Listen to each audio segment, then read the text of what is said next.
Hello, this is Jayton Gunter from Wine Tasting with Giants, and basically what I'm doing today is we're going to be having two gentlemen from the movie business talking about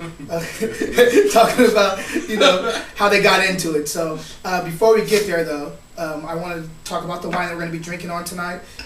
We're drinking on a blend from Veranda from Chile, and it has Cabernet Sauvignon and also a little Carmenere in there. It's really good, and would you guys taste a little bit with me?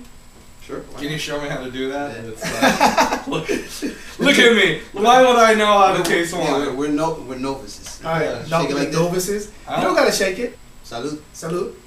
Thanks for coming on my show. Mm-hmm. What are you doing there? So, what I like to do is I like to get all the nuances. I'll smell it first to pick up like the flavors, the if there's any oak on there, the earthiness, the fruit, of course.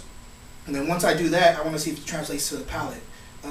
Good winemakers are they have a skill at doing that. So with this, that's kind of what you want to do. You want to get the whole body of what you're drinking, and that's how I do it.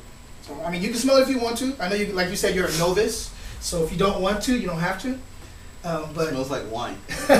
Well, taste it with me really quick. And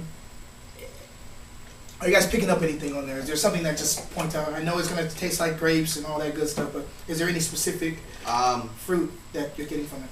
It's not as heavy as other wines I've had, so I wouldn't say it's necessarily tarty, but it has a light, delightful taste to my palate, I guess, because like right here, I feel it right in here. Let me kind of break this down really quick for you. Cabernet Sauvignon, everybody pretty much knows is a Bordeaux varietal. It's like one of the main ones on the left bank. But another thing that's a Bordeaux varietal is this Carmenere. Special thing about it is it was during the phylloxera in Bordeaux. They tried to replant it and they couldn't. It wouldn't take. So Chile grabbed it, brought it to Chile and started planting it, and it was mistaken for Merlot for close to 100 years. Nobody even knew that it was it was a Bordeaux varietal Carmenere until like maybe about 15, 20 years ago. What year would that have been? Like I said, about 15, 20 years ago. Oh, just recently. It was just recently. Like they found out that it was Carmenere instead of Merlot, because it's still, the fruit profile is very similar. Only difference is, for me, it's a little more, it's a little bit more refined. If you want to try this wine, you're not going to be able to find the 2004, but I've had the 2007 and the 2008, and they're both very, very good, very well made, and look to store for about, I would say, 8 to 12 years. To go back to my guests here, I wanted to introduce them. Go ahead and state your name, my friend. My name is Paul Encinas. I'm from West Covina, California. And I guess I watch a lot of movies, and I sort of make a little bit too. I try. And then, my name is Actor Collins. Tryptych Productions with this guy right here. Been doing film since, I guess, around 98, 99. San Jose State University grad. And I got a knock on the door, and I'm also from Rochester, New York, but I've been living in California since 1990. I was curious, for both of you, these questions for both of you guys. Was it a certain movie that got you into wanting to, you making movies and you acting in them and producing? Want to start? I guess for me, like, how I got into film is I was really into music in high school, and I wanted to get more into radio. And then, so in high school, I joined with electronic media production classes, I guess. And my dream was to be like a disc jockey and play like obscure records. Because I really liked like old punk records. I really liked old hip hop stuff, and I wanted to like play that in high school. And I really was into that stuff. And then so I went to college, and then I just took some. And I really liked film to begin with, and I just didn't know it because even before that, I was really into comic books. I was really into like. So you're all in the visual. You're in the yeah, but also just other stuff, and I like read some weird stuff too, and I wanted to do that. But then when I took more film classes in college, I sort of like I caught that bug, like, oh yeah, that's right, because I wanted to draw and write comics when I was a kid, and then when I started making movies in college, I sort of felt that feeling again I did when I was a kid. You know, Mhm. like, oh, hey, these are really cool. I like telling stories. Like, I'm more and more into that.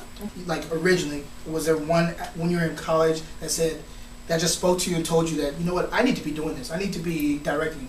Was there like a certain specific movie that did it for you, or was it just like the lump sum of all those components, you know, come together that formed your opinion about, you know, directing? It's more so much like creating stuff, because I really think we're like, me and Cam, everyone, we're all like vehicles of creativity and expression and stuff, you know.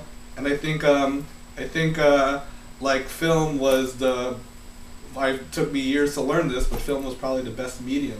I don't know. What about you, Cam? What do you think? I didn't want to work a real job. I'm not gonna keep it real, right? To be honest with you, but no, I started at San Jose State. Me and Paul had met third year, fourth year into it, and then I eventually went to school to learn how to cook. I went to go to culinary school, but I couldn't afford it, so I started with a nutritional food science major. Okay. Still being a freshman, trying to feel my way in, and then like him, I also wanted to be a DJ because I figured, wanted to play anything I wanted, and at the time I was really heavy into like certain hip hop groups, and I was like, oh yeah, I can go in there and just play what I want, and I was very delusional. And now knowing what I know now, like DJing would have been probably the worst thing for me. Like I said, eventually, I'm not a 9 to 5, even though I work a 9 to 5 just to pay bills. I mean, eventually, I would love to do film full time, you know. But I just enjoy it. I love it. It's soothing to the ego. It's easy to do because I love it so much.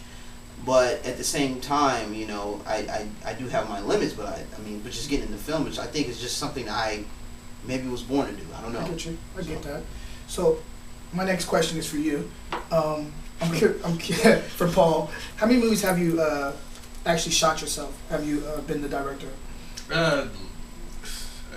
Shoot a lot, I guess. Like that were your movies that you. Yeah, like in college I did a lot. But anyway, I think I did like around 35 films in college. It was just funny. Like I talked to people. When I worked at the academy, helped students out there. Like they're like, oh yeah, I'm doing my second short. I'm like, how long have you been in school? Like, oh, I've been there for like 6 years, getting my master's or whatever, or 5 years. Like 2 shorts. Wow. Like took you that long to do 2 shorts? Yeah.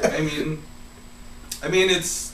I don't know. I mean, I guess it's just different. Like now, I guess. Okay. Different. I don't know. We. What about you? Like with acting and stuff, you probably acting in a bunch of. Well, I actually started gripping and gaffing, so I was behind the scenes. I didn't know that. Yeah, so like my forte coming into film was I didn't know what I was doing. I felt inferior to the other thespians at the time, so I didn't really think I had a knack for acting. More because I was afraid to put myself out there.